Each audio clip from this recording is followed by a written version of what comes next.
এই যে শুনছেন, আমি ভিডিও দেখে এসেছি। কেন ম্যাডাম, আমার নামে কি সরকারি ঘর আসছে? ম্যাডাম দাঁড়িয়ে কেন? বসুন বসুন, আমাদের নামে কটা ঘর আসছে?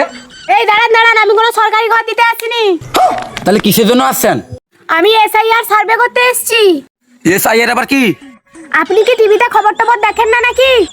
না, আমরা সিরিয়াল ছাড়া কিছু দেখি না। এসআইআর মানে হচ্ছে আপনি এদেশের নাগরিক কিনা সেটাই চেক করতে এসেছি।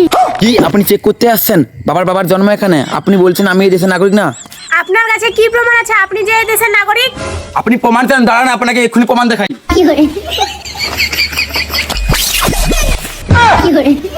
এই যে দেখুন প্রমাণ, ভালো করে দেখুন। এটা আমার বাপের জাঙ্গিয়া। এটা বাপের বাপকে দিয়েছে, তারপর বাপ আমাকে দিয়েছে। এটা আমাদের প্রমাণ। এই আপনি কি পাগল? একটা ছেঁড়া প্যান্ট দেখে বলছেন আপনি এই দেশের নাগরিক? ডকুমেন্ট কি আছে দেখান। হ্যাঁ করে কি দেখছেন? যান তাড়াতাড়ি নিয়ে আসুন। এই যে ম্যাডাম ডকুমেন্ট, বিয়েতে আমার শ্বশুর দিয়েছিল। আপনি আজব লোক তো, আপনার বিয়েতে কি কি দিয়েছে সেটা দেখতে আসেনি, আপনি এই দেশের নাগরিক কিনা সেটাই দেখতে এসেছি। ম্যাডাম প্রমাণ এখানে আছে তো? কই দেখান।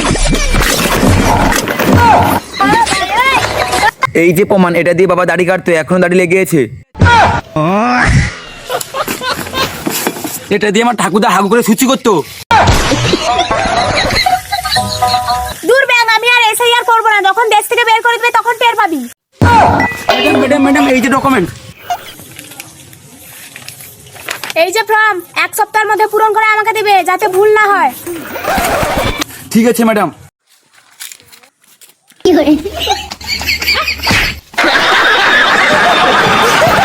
বাবা মেয়েটা কে ছিল?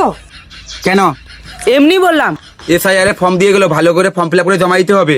দাও আমাকে আমি পূরণ করে দিব। আর তুই এগুলো পারবি না? দূর, এগুলো কোনো ব্যাপার হলো? আর তুই দাদা, তুই পারবি না এগুলো। এই যে ম্যাডাম ফর্ম ফিল আপ করে নিয়ে এসেছি।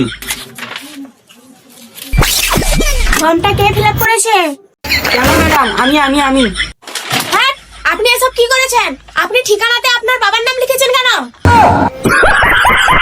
আর আপনাকে বললাম যাতে কোনো ভুলভাল না হয়। আর আপনি এটা কি করে নিয়ে এসেছেন? জান, আপনাদের আর এসে হবে না। হে প্রভু। সুরে বাচ্চা, তুই এগুলো পারবি না বলিস না আগে থেকে।